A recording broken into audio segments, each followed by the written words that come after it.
سلام سلام، صد تا سلام.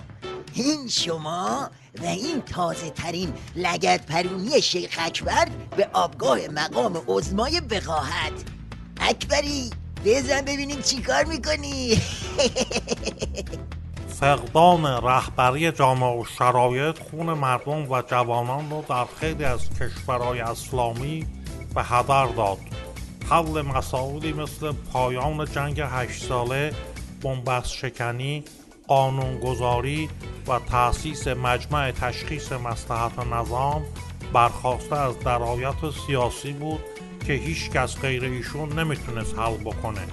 اهمیت بیشترش هم اونجاست که امام همه این کارها رو برای دوران پس از خودشون انجام دادن. بخور خامنه‌ای. بابا کوسه، تو که جای سالم واسه این ولی فقیه ننه مرده باقی نذاشتی که. هم زیر آبشو زدی، هم امام گور به گوری تو به رخش کشیدی، هم میخ خودتو کوبیدی.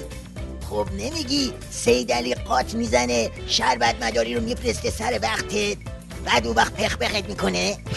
انتخاب استراتژی گره زدن تمام مشکلات معیشتی و اقتصادی مردم به موضوع هسته‌ای با هدف تبدیل آن به مسئله حیاتی نه صرفاً ملی برای مردم صورت گرفته است تا بدین ترتیب این گونه نتیجه گرفته شود که یگانه راه رسیدن به هدف مطلوب که داشتن ایرانی پیشرفته است از مسیر سیاست خارجی می‌گذرد و حلال مشکلات پیش روی این مسیر نجات بخش نیز خود آمریکاست. حقا که دو طرف خوب دست هم دیگر رو خوندن.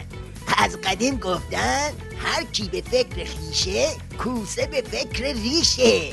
اما این دفعه کوسه به فکر تاجه. میخواد با چشمک و چراغ به اون بر آبیا تاجو بذاره سر خودش. سید علی فلک زدم که دو دستی عمامه رو چسبیده خواب روزگار مماشاتو میبینه.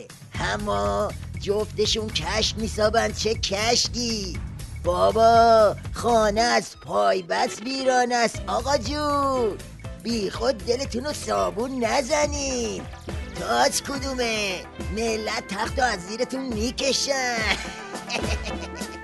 سیدالی عظمای ما، آقای ما، میدونی نظام از دست میره، خاطرت داره پس میره، همه چیه هو از هم میپاشه اگه هاشمی نباشه.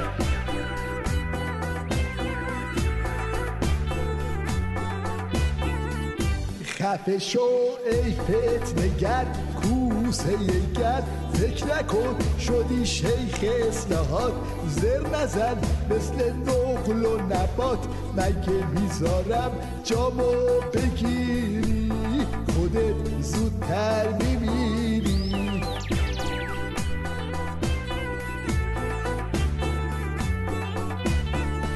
افتادی توی تله چوپون گرده، من میخوام بشم منجی تو، تو بذار بشم مجری تو، گوش تو با کن تا نشی بیچاره وگرنه سرت گوداره.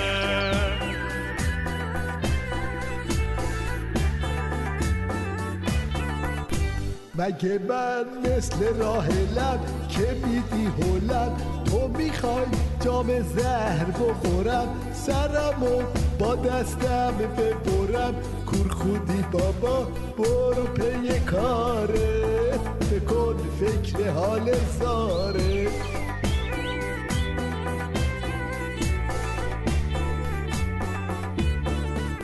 پس دیگه کشی نظام ارث امام غرق میشه توی آتیش قیام، دورمون دیگه میشه تمام، دره سقوط سر راهمونه، بشیم با هم رفونه، دیگه کارمون تمومه، اینم خط و این نشونه.